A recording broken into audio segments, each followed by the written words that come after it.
Welcome back to my channel. तो आज हम लोग पढ़ने वाले हैं नेक्स्ट क्या है, हम लोग त्रिकोणमिति चैप्टर पढ़ रहे हैं अभी, और आज हम लोग पढ़ने वाले हैं 8.2 का 3 नंबर क्वेश्चन। कितना नंबर?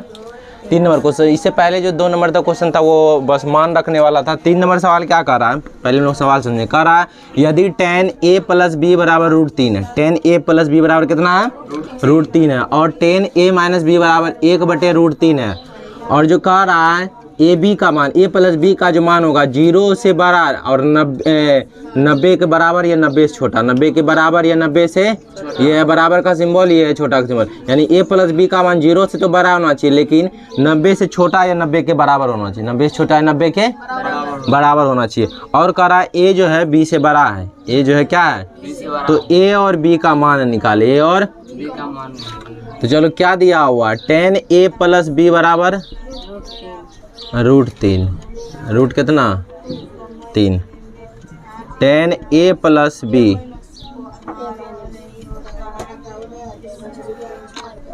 √3 कितना का मान होता है, tan कितना का मान है √3, देखो बुक में देखो लिखा होगा tan 60 का मान होता है √3, tan 60 बराबर कितना होता है, कितना होता है √3, तो ये tan 60 का मान है। इसका मतलब देखो ये कितना का मान है √3, tan 60 का मान है। इसके बाद देखो tan यानी a प्लस बी मिला के कितना डिग्री होना चाहिए। अब ये वाला नियम मत लगाना यहाँ पे कि ये tan कट गया तो a प्लस बी बराबर 60, लेकिन लिखेंगे a प्लस बी बराबर 60 ही लिखेंगे। लेकिन कैसे हुआ ये पता चल, देखो ये थीटेन है, एंगल है ना, और कितना डिग्री का मान होता है, tan कितना का मान होता है √3, 60। इसका मतलब a प्लस बी मिला के कितना डिग्री होगा 60, तभी ना tan a प्लस बी बराबर √3। क्या 60 के जगह कोई और वैल्यू रखने पर √3 आ सकता है? नहीं। इसका मतलब tan 60 का ही मान है √3, तो इसका मतलब ये जो कोण है, ये पूरा कोण, ये कोण मिला के कितना डिग्री होगा 60, तभी इसका मान √3 है ना। क्या समझ में हम क्या बोले, यहाँ पे √3 दिया हुआ, और tan कितना का मान √3 होता है, tan 60 का मान √3 होता है, tan 60 का मान।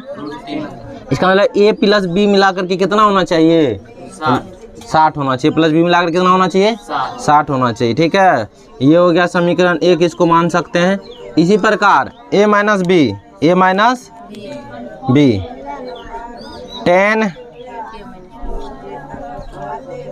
tan a minus b equal to कितना है 1/।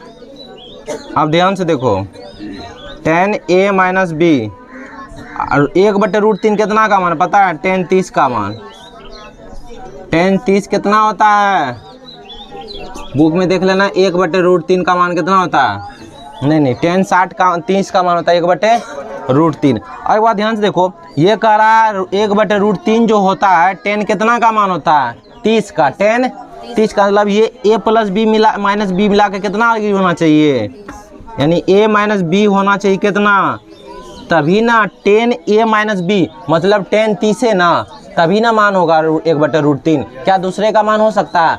इसका मतलब ये a माइनस बी कितना होना चाहिए, 30 डिग्री के बराबर होना चाहिए। कितना होना चाहिए, ये मत समझना कि ये tan कट गया, ये नियम यहाँ नहीं लगता, 10 बार बता रहा है, क्योंकि ये इसके गुना के रूप में है।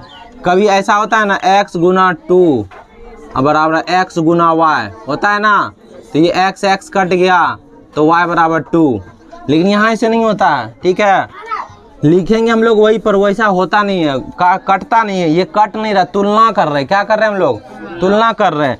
tan कितना का मान होता है 1/√3, tan 30 का, यानी ये एंगल कितना होना चाहिए, 30 डिग्री होना चाहिए। कितना होना चाहिए, हो गया ये 2 नंबर, कितना हो गया समीकरण 2। समीकरण, अब समीकरण 1 तथा 2 को सॉल्व कर लो। समीकरण 1 तथा 2 को जोड़ने पर, समीकरण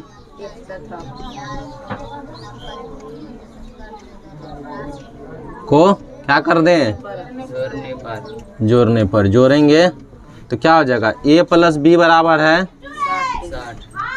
60 डिग्री, और a माइनस बी बराबर है 30 डिग्री। जोड़ देंगे ये दोनों कैंसिल, 2a बराबर 90, a बराबर 45 डिग्री, a बराबर। अब समीकरण 1 में रख दो, समीकरण 1 में, समीकरण 1 से a प्लस बी बराबर कितना है, a प्लस बी बराबर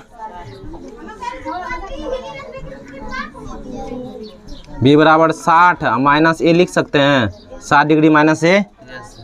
बी बराबर क्या होगा, 60 माइनस होगा ना, तो क्या लिखेंगे इसको, 60 माइनस 45, तो बी बराबर हो जाएगा 60 डिग्री माइनस 45 डिग्री। तो बी बराबर 15 डिग्री होगा और ए बराबर कितना निकला। देखो क्या इसका मान ए का मान बी से बड़ा है, यहाँ करा था ए का मान बी से बड़ा। अब देखो ध्यान से देखो, अब इसको अब प्रैक्टिकल करके देखो, करा 10a प्लस बी √3, तो 10a प्लस बी जोड़ो कितना हुआ, ये 60 हुआ, तो 10 60 हुआ। इसका मतलब 10a प्लस बी मतलब कितना, 10 45 प्लस 15 और 10 45 प्लस 15 कितना, 10 60 होगा ना, 10 60 हो गया। 10 60 का मान कितना होता है, √3। इसी प्रकार घटा दो, a में से b घटाएंगे, देखो 10a माइनस बी 30 डिग्री होना चाहिए, तो 45 में 15 घटाएंगे 30 हो गया। तो ये था ये सवाल, ए और बी का मान निकल गया। था तीसरा नंबर सवाल एनसीईआरटी का त्रिकोणमिति का, इसको था। तो अब हम लोग देखते हैं आगे 4 नंबर सवाल। 4 नंबर में सत्य या असत बताना। 4 का 1 में कह रहा है, 1 नंबर सवाल, साइन ए प्लस बी बराबर साइन ए और प्लस साइन बी सत्य है असत है, सत्य है या असत है, ये असत है, ये क्या है, असत है। क्या है, असत है। कैसे असत है, एक एग्जांपल देखते हैं हम ए का मान ले लेते हैं 60 और बी का मान ले लेते हैं कितना, 30। तो साइन ए प्लस बी यानी 30 प्लस 60 क्या, साइन 90 इधर होगा, इधर कितना होगा, इधर देखो साइन 60 प्लस साइन, मान रखो साइन 90 कितना होता है, होता है ना साइन 90, और साइन 60 होता है 3/√2 और साइन 30 कितना होता है 1/, जोड़ो इधर, तो ये हो जाएगा √3 प्लस 1/2, ये 1 क्या बराबर है दोनों आपस में। पहला बात तो यहाँ से समझेंगे, यहाँ से तो प्रूफ करके गलत हुआ। और हम देखो ये तब होता है जब ये इससे गुना में रहता ना, तब ये नियम लगता है। जैसे कि इसको कहते हैं वितरण नियम, इस तरह का वितरण नियम लगता है बीजगणित में। जब कभी भी ऐसा लिखा हो x × a प्लस बी, यही मतलब है ना, हम साइन को x पुट कर रहे हैं, ये बीजगणित में बता रहे। जब ये गुना के रूप में रहता है तब ऐसा लगता है। तब देखो ये इसके साथ गुना में होगा, xa होगा और फिर xb होगा। ये वहाँ लगता है जहाँ ये दोनों से गुना के रूप में रहता है। हम पहले ही क्लास में पढ़ा है, इसका जो एंगल रहता है इससे गुना के रूप में नहीं है, गुना के रूप में नहीं है, ये एंगल को दर्शा रहा, ठीक है। ये इसका मतलब ये नहीं कि यहाँ पे ये गुना में रहता तब ये नियम लगता है। क्या ये गुना में है, नहीं है, इसीलिए नियम नहीं लगेगा, ये गलत हो गया, ठीक है। प्रूफ भी देख लिए।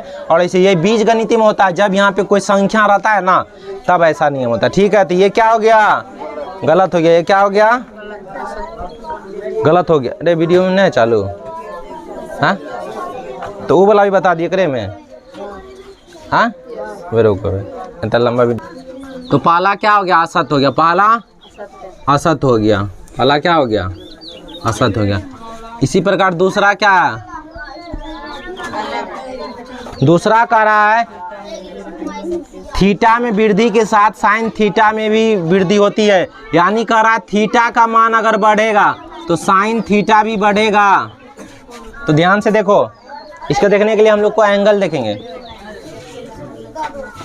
2 नंबर कह रहा है कि थीटा अगर बढ़ेगा तो क्या साइन थीटा के मान में भी वृद्धि होगा। तो समझते हैं, थीटा अगर 0 रहता है तो साइन 0 कितना होता है, 0 नहीं होता है, हाँ। इसका मान बढ़ाते हैं, लो 30 कर देते हैं, कितना 30, तो साइन 30 कितना होता है 1/2 हुआ, 1/2।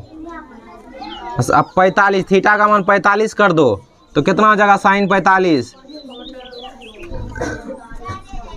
1/√2। और √2 का मान कितना होता है, लगभग होता है 1.414। एक बार बताओ, 1 में 2 से भागा देंगे तब ज़्यादा छोटा आएगा, इसका मतलब होता है क्या 1 में 1.414 से भाग देंगे तब छोटा आएगा। हम बोले जब ऊपर में समान संख्या तो नीचे जिसका छोटा उसका वैल्यू बड़ा, तो 2 छोटा है या ये छोटा है, ये छोटा, इसका वैल्यू बड़ा होगा ना। तो देखो इससे बड़ा ये हुआ, इससे बड़ा इसका मान हुआ, बढ़ रहा है। और देखना है, सीधा 90 पे चलते, बीच में छोड़ दो। अगर 90 कर दिए तो साइन 90 कितना हो गया, 1 हुआ। तो देखो यहाँ से भी डायरेक्ट देखते हैं 0 से 1 हो गया, बढ़ा कि नहीं बढ़ा। यहाँ से यहाँ भी बढ़ रहा था, यहाँ से यहाँ भी बढ़ा, यहाँ से देखो 1 में कोई भी संख्या से भाग देंगे तो वो 1 से छोटा ही होगा। अगर 1 में 1 से बड़ा संख्या से, देखो 1 में 1 से अगर बड़ा संख्या से भाग देंगे, 1 से बड़ा है ना, ये भाग देंगे 1 से बड़ा संख्या से भाग देंगे तो 1 से छोटे ना आएगा। लेकिन देखो यहाँ पे लास्ट में क्या आ गया, 1 आ गया। बढ़ते जा रहा, वैल्यू क्या होते जा रहा, बढ़ रहा है। यानी थीटा के बढ़ने पर साइन थीटा का मान क्या होता है, बढ़ता है। ये क्या हो गया, सत्य हो गया। ये क्या हो गया, सत्य हो गया। अगला करा, थीटा में वृद्धि के साथ कॉस के मान में वृद्धि होता है, तो ये गलत हो जाएगा, उल्टा हो जाता है। करा थीटा बढ़ेगा तो क्या कॉस थीटा भी बढ़ेगा। अब ध्यान से देखो, अब सीधा हम डायरेक्ट 2 को वैल्यू बताते हैं। 0 डिग्री पर तो कॉस 0 कितना होता है, 1 होता है। हाँ, एंगल में देखो कॉस 0 का मान 1 है। अब देखो सीधा हम लोग 90 कर देते हैं, कॉस 90 कितना हो गया, कितना हो गया, कॉस 90 कितना, मुंह में बोली नहीं है क्या। तो ये देखो बढ़ रहा है कि घट रहा है, एंगल बढ़ रहा है कि घट रहा है, एंगल घट रहा है। एंगल अगर बढ़ा रहे हैं तो थीटा का मान घटता है। और ये क्या कह रहा है कि मान में वृद्धि होता है, तो ये बात हो गया गलत, वृद्धि नहीं होता है। क्या होता है, कमी होता है। देखो थीटा तो 0 से 90 बढ़ा कि नहीं, तो देखो ये 1 से 0 घट गया कि बढ़ा, तो ये हो गया असत। सिर्फ थीटा साइन कॉस में बात करें तो थीटा का मान बढ़ने पर साइन बढ़ता है, ठीक है। तीसरा हो गया असत। चौथा नंबर देखते हैं।